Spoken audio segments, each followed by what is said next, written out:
As many of you know, I used to work in the real estate industry. I was heavily involved in real estate investment and analysis and market analysis. So the global real estate market is something that I continue to study. I just love being a student of this stuff. And I've said this before, and I've been saying it a long time. Rich Chinese investors are buying real estate all throughout the world. Is this a good thing or a bad thing? Hello, everybody. Welcome to Rojo Reads the News. I'm your host, Paul. Today, we're going to be talking about an article from Straits Times, Rich Chinese Investors Snapping Up Luxury Homes from Singapore to Sydney, and also in my home of Southern California. Rich Chinese investors are finding luxury real estate is a good hiding place from the economic fallout of the coronavirus. It's not just as a result of this. Wealthy Chinese have been investing all throughout the world in real estate for many, many years and many, many reasons.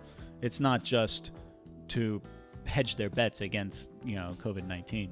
Across China and in some of their familiar hunting grounds in Asia, wealthy buyers are snapping up top-end housing, in many cases to guard their wealth against anticipated inflation and the weakening yuan. The rush to add real estate has led to a jump in upmarket housing prices in China, while offering some support for Asian property markets hit hard by the pandemic. It's been flat out, says Monica Tu, founder of Black Diamonds, an Australian company that caters to Chinese buyers of luxury real estate. So if you are a young professional looking to buy a home, it might not be easy for you. If you're an existing homeowner or landowner and the house down the street from you is bought and set a new market price for your area, then you are going to be benefiting from that too. So it's a double-edged sword. Since March, TUA sold 85 million Australian dollars of prime property. That's with about half the sales to Chinese clients who were in Australia when the pandemic hit. That's a 25% jump from earlier in the year. The homes, priced between 7.25 million Australian and 19.5 million Australian, are all in Sydney's well-heeled oceanfront suburbs such as Point Piper. I haven't been to Australia. It's a place that I really, really want to go. I want to go, rent a car, and drive around for a week all around the east coast of Australia. I think that would be an incredible walkabout that I hope to do sometime in the future. I had plans to do something similar to that this year, but of course, given the state of the world, I'm not going anywhere. A gradual easing of virus restrictions is making it easier for wealthy Chinese to view properties and complete purchases in nearby Asian hotspots like Shanghai, Seoul, and Sydney. In another favorite, Singapore, virtual tours and photos have been enough to seal multi-million-dollar deals, pointing to how transactions are evolving. That's in contrast to London or New York, where real estate remains sluggish amid lockdowns. Chinese buyer inquiries for South Korean properties increased 180% in the first quarter, while inquiries on New Zealand homes jumped 75%, according to data from Juwai Ichi. I think I pronounced that one. I'm sorry. A real estate firm. Searches dropped 32% in the UK and 18% in the US.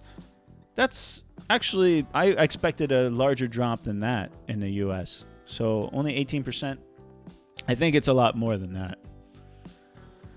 The high-end demand is bolstering prices in China and tempering declines in other markets. Prices for top-end homes in the four biggest Chinese cities rose 1% in April, led by the biggest jump in 2 years in the tech hub of Shenzhen. I've said this before. The largest cities in China have huge value fluctuations. They go up really fast and then they drop really fast, and then they go up really fast and they drop really fast. It's a really strange phenomenon you see in the larger Chinese cities.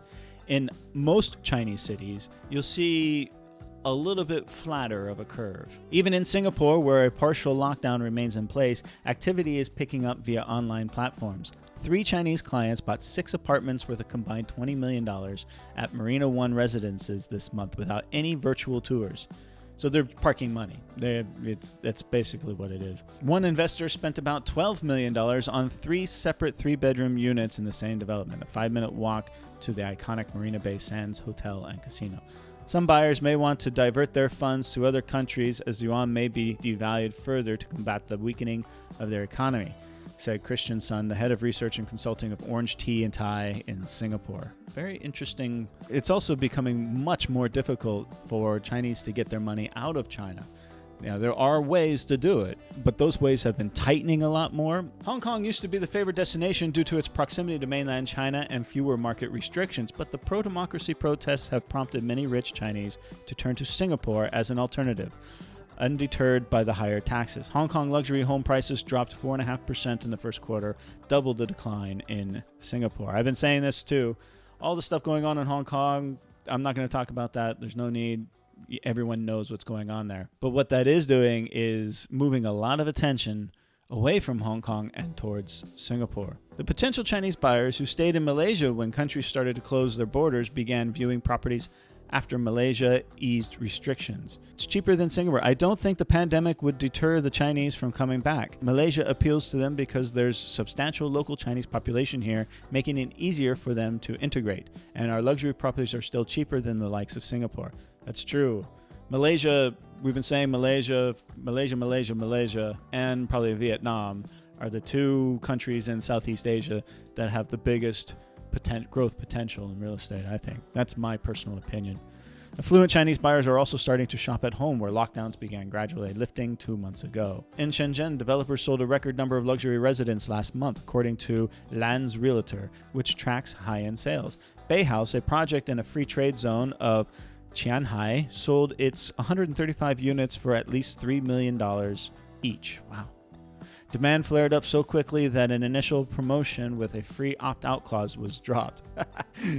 Smart. Shanghai deals. In Shanghai, demand exceeded supply by 5-fold for $2.4 million apartments at the Oriental Garden project south of the Bund Waterfront Promenade.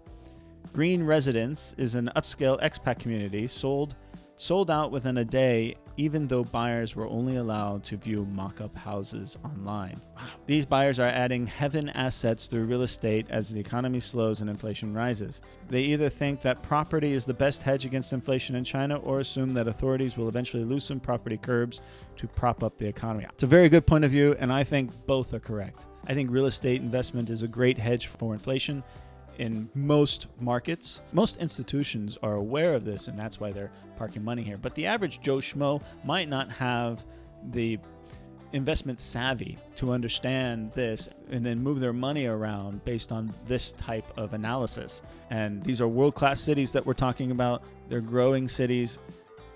And I think that these are all very smart moves on the part of investors. So keep an eye on this space. Remember, I did an analysis of Chinese real estate on my vlog channel. I'll link it right here. You can watch it right there if you'd like. Real estate markets around the world are constantly moving based on the local winds. So you have to understand the local winds and what's going on within those communities to have a good investment or not. Very, very interesting things going on.